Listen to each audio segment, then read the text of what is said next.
ये कहानी बहुत ही पुरानी है। उस समय महात्मा गौतम बुद्ध पूरे भारतवर्ष में घूम घूम कर बौद्ध धर्म की शिक्षाओं का प्रसार कर रहे थे। धर्म प्रचार के सिलसिले में वह अपने कुछ अनुयायियों के साथ एक गांव में घूम रहे थे। काफी देर तक भ्रमण करते रहने से उन्हें बहुत प्यास लग गई थी। प्यास बढ़ता देख उन्होंने एक शिष्य को पास के गांव से पानी लाने के लिए कहा। शिष्य जब गांव में पहुंचा तो उसने देखा कि वहां एक छोटी सी नदी बह रही है, जिसमें काफी लोग अपने वस्त्र साफ कर रहे थे और कई अपनी गायों को नहला रहे थे। इस कारण नदी का पानी काफी गंदा हो गया था।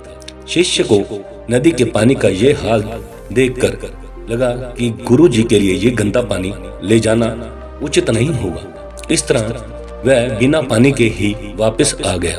लेकिन इधर गुरु जी का तो प्यास से गला सूखा जा रहा था, इसलिए पुनः उन्होंने पानी लाने के लिए दूसरे शिष्य को भेजा। इस बार वह शिष्य उनके लिए मटके में पानी भरकर लाया। ये देखकर महात्मा बुद्ध थोड़ा आश्चर्यचकित हुए। उन्होंने शिष्य से पूछा, गांव में बहने वाली नदी का पानी तो गंदा था, फिर ये पानी कहाँ से लाए? शिष्य बोला, हाँ गुरुजी, उस नदी का जल सही में बहुत गंदा था, परंतु जब सभी अपना कार्य खत्म करके चले गए तब मैंने कुछ देर वहां ठहर कर पानी में मिली मिट्टी के नदी के तल में बैठने का इंतजार किया। जब मिट्टी नीचे बैठ गई तो पानी साफ हो गया और वही पानी मैं लाया हूँ। महात्मा बुद्ध शिष्य का ये उत्तर सुनकर बहुत खुश हुए तथा अन्य शिष्यों को एक शिक्षा दी कि हमारा जीवन भी नदी के जल जैसा ही है। जीवन में अच्छे कर्म करते रहने से ये हमेशा शुद्ध बना रहता है, परंतु अनेकों बार जीवन में ऐसे भी क्षण आते हैं जब हमारा जीवन दुख और समस्याओं से घिर जाता है। ऐसी अवस्था में जीवन समान ये पानी भी गंदा लगने लगता है। मित्रों, इसलिए हमें जीवन में दुख और बुराइयों को देखकर अपना साहस नहीं खोना चाहिए और धैर्य रखना चाहिए।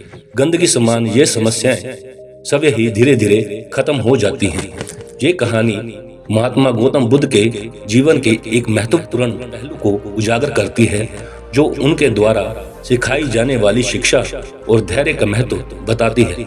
बुद्ध के अनुयायी जब उनके साथ यात्रा कर रहे थे तो उन्हें एक गांव में पानी की आवश्यकता पड़ी। पहला शिष्य जब गांव के पास पहुंचा तो उसने देखा कि नदी का पानी गंदा है, क्योंकि लोग वह अपने वस्त्र धो रहे थे और जानवरों को नहला रहे थे। ये देखकर वह बिना पानी लाए वापस लौट गया। लेकिन गुरु जी की प्यास बढ़ती जा रही थी, इसलिए उन्होंने दूसरे शिष्य को पानी लेने के लिए भेजा। दूसरे शिष्य ने धैर्य रखा और तब तक इंतजार किया जब तक नदी की गंदगी नीचे बैठ नहीं गई। इसके बाद उसने साफ पानी मटके में भरकर गुरु जी को दिया। महात्मा बुद्ध ने ये देखकर केवल प्रसन्नता व्यक्त की, बल्कि शिष्य के प्रयास की सराहना भी की और इससे अन्य शिष्यों को जीवन की महत्वपूर्ण शिक्षा दी।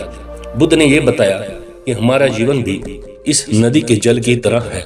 जब हम अच्छे कर्म करते हैं तो जीवन शुद्ध और साफ रहता है, लेकिन जब हम समस्याओं और दुखों से गिर जाते हैं तो जीवन भी गंदा और कठिन प्रतीत होता है।